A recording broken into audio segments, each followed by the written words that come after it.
Bismillahirrahmanirrahim. Assalamualaikum warahmatullahi wabarakatuh. Perkenalkan, nama saya Miftahul Khairat dari kelas 11 Paskal nomor urut 16. Pada video kali ini saya akan mempresentasikan soal-soal uji kompetensi bab 2 PKN di mana mengenai demokrasi. Baik, yang pertama, apa yang dimaksud dengan demokrasi? Demokrasi adalah bentuk pemerintahan di mana semua warga negaranya memiliki hak setara dalam pengambilan keputusan yang dapat mengubah hidup mereka. Demokrasi mengizinkan warga negara berpartisipasi baik secara langsung atau melalui perwakilan dalam perumusan, pengembangan, dan pembuatan hukum. Yang kedua, jelaskan macam-macam demokrasi. Macam-macam demokrasi di sini terbagi atas 3, yaitu yang pertama, demokrasi berdasarkan penyaluran kehendak rakyat. Demokrasi berdasarkan penyaluran kehendak rakyat ini terbagi menjadi 2 kelompok, yaitu yang pertama, demokrasi langsung. Demokrasi langsung adalah sistem demokrasi yang melibatkan warga negara untuk langsung dan aktif dalam pengambilan keputusan pemerintahan. Yang kedua, demokrasi tidak langsung atau perwakilan. Demokrasi tidak langsung atau perwakilan, walau kekuasaan tertinggi berada di tangan rakyat, akan tetapi pada sistem demokrasi ini kekuasaan politik warga negara dilaksanakan secara tidak langsung, yakni melalui perwakilan rakyat. Yang kedua, demokrasi berdasarkan hubungan antar kelengkapan negara, terbagi atas 4. Yang pertama, demokrasi perwakilan dengan sistem referendum. Demokrasi perwakilan dengan sistem referendum, yaitu merupakan sistem demokrasi yang mana rakyat mempunyai perwakilan untuk menjabat di parlemen, namun tetap dikontrol oleh rakyat dengan menggunakan sistem referendum. Yang kedua, demokrasi perwakilan dengan sistem parlementer.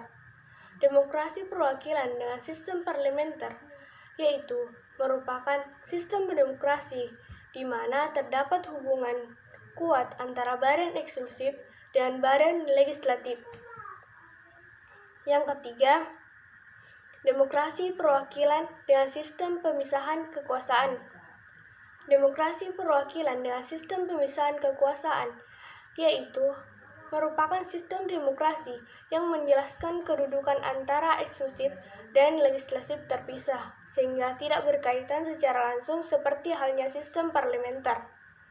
Yang keempat atau yang terakhir, demokrasi perwakilan dengan sistem referendum dan inisiatif rakyat.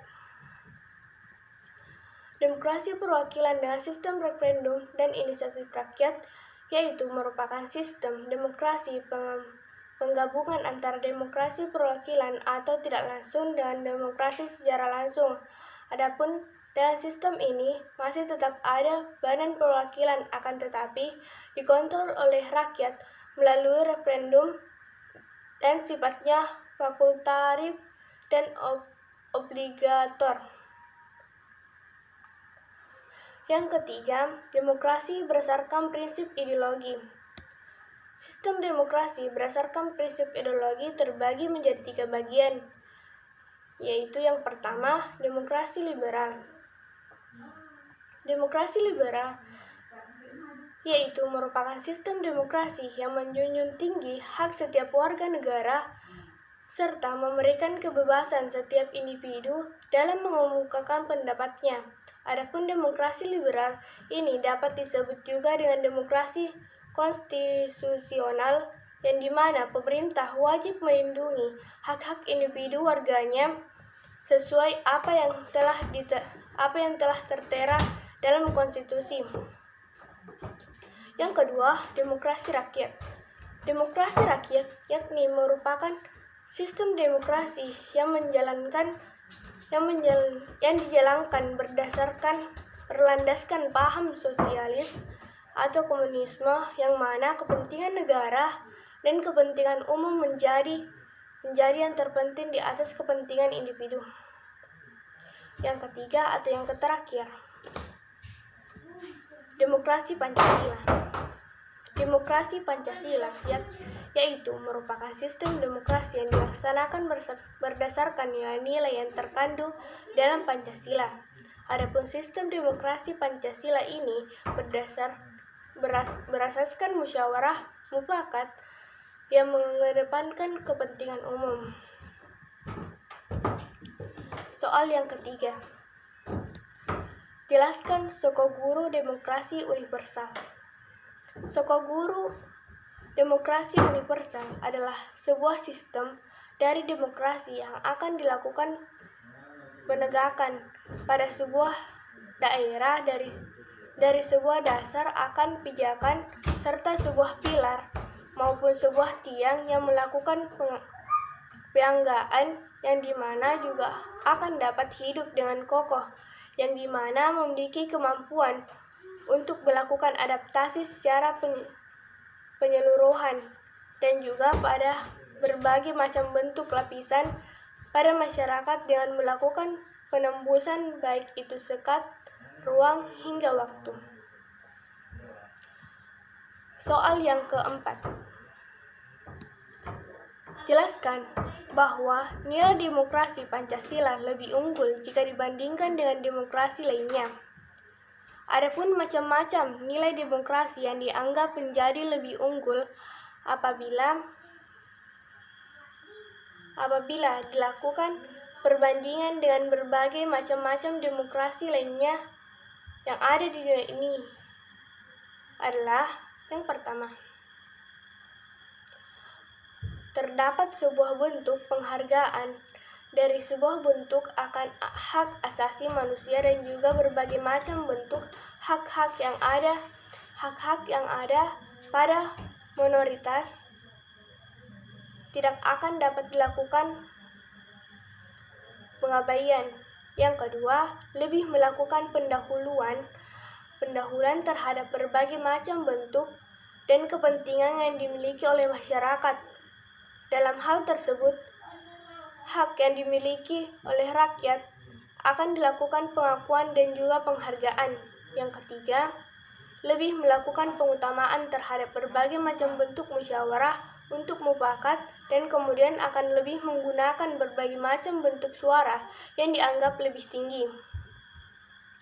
Yang keempat, terdapat sebuah kebenaran dan juga keadilan yang akan selalu dilakukan penjunjungan yang dianggap tinggi. Yang kelima, lebih melakukan pengutamaan dari kejujuran dalam sebuah niat yang baik. Soal yang kelima atau yang terakhir. Soal yang kelima. Buktikan bahwa negara Indonesia adalah negara demokratis, baik secara normatif maupun empirik. Yang pertama, bukti normatif adalah bukti yang berupa doktrin tertulis yang berhubungan dengan data-data. Indonesia merupakan negara demokratis. Hal ini telah terbukti secara normatif, yaitu yang pertama,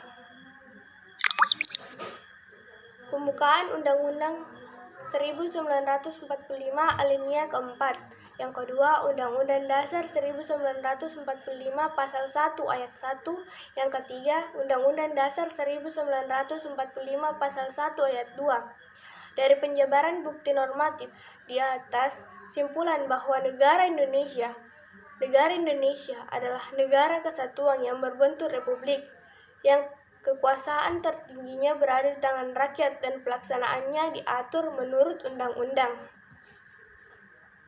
Yang kedua, bukti empiris adalah bukti yang berupa kenyataan atau bukti yang didapatkan langsung dari pelaksanaan di masyarakat. Indonesia merupakan negara demokratis.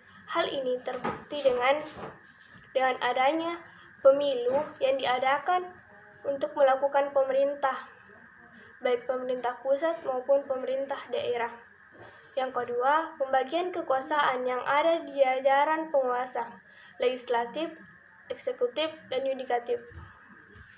Yang ketiga, Jawaban pemerintah yang dilakukan secara terbuka oleh pemerintah dalam jangka waktu tertentu. Soal yang terakhir atau yang keenam, yaitu kemukakan prinsip-prinsip yang perlu dilaksanakan untuk mewujudkan kehidupan yang demokratis. Yang pertama, negara berdasarkan konstitusi. Negara demokrasi sendiri memiliki arti adalah di mana pada sebuah negara yang di mana pemerintah dan juga masyarakatnya membuat konstitusi di mana hal itu menjadi sebuah pedoman dan dasar pada sebuah penyelenggaraan untuk kehidupan pada sebuah negara yang mana bersifat berbangsa juga bernegara. Konstitusi di sini memiliki arti sebagai undang-undang dasar ataupun sebuah peraturan hukum yang dimana berlaku di sebuah negara. Yang kedua, jaminan perlindungan hak asasi manusia. Pengertian dari hak asasi manusia sendiri adalah sebuah hal dasar di mana telah diberikan oleh Tuhan kepada setiap manusia yang lahir di muka bumi ini. Dan hak asasi manusia sendiri adalah sebuah anugerah yang telah diberikan oleh Allah Subhanahu wa Ta'ala. Hak asasi manusia sendiri di sini juga mencakup terhadap hak untuk tetap hidup, hak untuk memilih agama dan menentukan memeluk agama. Yang ketiga atau yang terakhir, kebebasan berserikat dan mengeluarkan pendapat. Di sini, prinsip demokrasi sendiri adalah sebuah kegiatan yang mana mengakui dan juga kemudian memberikan sebuah kebebasan kepada setiap individu yang mana akan melakukan kegiatan untuk membuat sebuah serikat dan juga pembentukan terhadap sebuah organisasi di mana setiap orang sendiri diizinkan untuk berkumpul dan juga hingga untuk membuat sebuah identitasnya kepada sebuah organisasi yang mana telah ia dirikan. Kemudian pada organisasi tersebut